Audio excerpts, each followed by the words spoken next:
Hey guys, I'm Dr. Anthony Collado. I'm a board certified psychiatrist. This video, I'm going to talk to you about mindfulness because mindfulness is a psychotherapy tool that you can use in your everyday life, and it's been shown to help with conditions such as depression, anxiety, chronic pain, substance use problems, and stress-related disorders. So it can really help both the mental health and the physical health as well.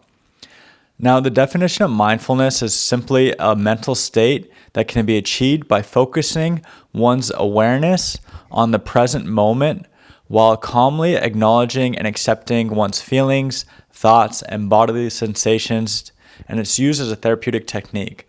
So it's basically just one being aware of all their thoughts and feelings and the sensations they're having at any given moment in time. And so by being aware of your body and your thoughts in the present moment, it's going to help someone to not dwell so much on the past and the negative stuff that happened in the past and not worry too much about the future. So it's basically this process of just being in the present moment. Now, you can practice mindfulness in your everyday activities. For example, taking a shower. One can practice mindfulness by taking a shower by just feeling the temperature of the water on their skin, hearing the water drip on the ground, just being present in that moment in the shower and being present in all those sensations. Again, not worrying too much about the past or the future. And so just any mundane activity that you do, whether it's brushing your teeth, just focusing all those your thoughts and emotions on that sensation of brushing the teeth, how the toothpaste feels on your teeth and gums, the sound it makes. Try to use all your senses to focus on that moment. And you could do it just some mundane task like making your bed or even eating. Just acknowledging all the texture of the foods, the different colors of the foods that you're eating. And so just trying it on these simple skills or simple day-to-day tasks will make it easier to implement when times are more stressful or when you're really thinking a lot about stuff that you don't need to be thinking about. And this is important in mental health because whatever we think about tends to grow. For example, the more negative or anxious thoughts one has, the more negative and anxious feelings they're going to have and their behaviors are going to follow. But if you can converse that to something more positive or constructive, then it's going to lead to more positive, constructive thoughts and behaviors. Now, this is particularly interesting to me because this seems to be aligned with the Christian principles. For example, one of the verses in the Psalm says, "Be still and know that I am God." From my understanding, being still is very similar to this mindful practice. It means sort of being still and focusing on the moment, on the here and now, not worrying too much about the past or the future. One of the saints of the early church, St. Augustine, and here's a picture with St. Augustine and his mother, St. Monica, because St. Monica prayed earnestly for 20 years for her son to stop his bad ways and become good and to become Christian. And then after 20 years, it's thought that he finally changed his bad ways to become fully invested into Christ.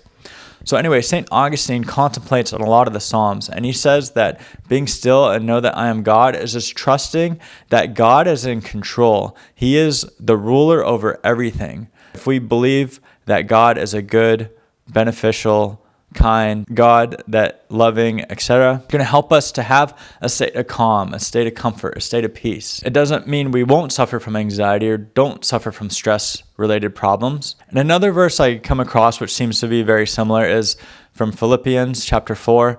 "Be anxious for nothing, but in everything by prayer and supplication, with thanksgiving, let your requests be known to God, and the peace of God, which surpasses all understanding, will guard your heart and minds through Christ Jesus." So this acknowledges also the sovereignty and the power of God, that man only has limited capabilities, and we can only do so much, and we have to give the rest to God. In fact, St. Augustine says it nicely that pray as if everything depends on God and work as if everything depends on you. So we're really doing our part to fix the issue or do our problems, but we trust that God has a role in the situation. And then another verse which I feel comes to mind with mindfulness is, "Delight yourself also in the Lord, and he shall give you the desires of our heart." So if we delight ourselves in the Lord, it's really going to delight in this here and now, in the moment. It's believed that he is with us here in this moment. So we don't have to have too much regrets of the past or carry guilt from the past. We don't have to worry too much about the future. Yes, we can sort of plan ahead and prepare for the future, but we don't have to get too caught up in what's going to happen or what our thoughts. We can just trust that God is with us and he can help us through what lies ahead.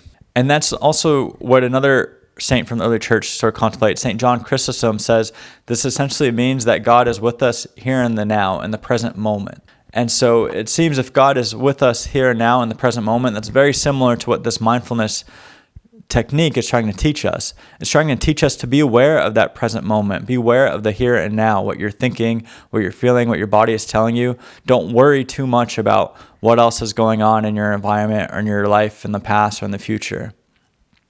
And now, speaking of bodily sensations, we know that even one of the most prominent saints in the early church, St. Paul, had a problem with the body. He mentioned he has a thorn in his flesh, and he prayed so much for God to take it away from him, but he was still burdened with this problem. But he didn't let it affect the joy that he had. He didn't let it affect the peace that he had.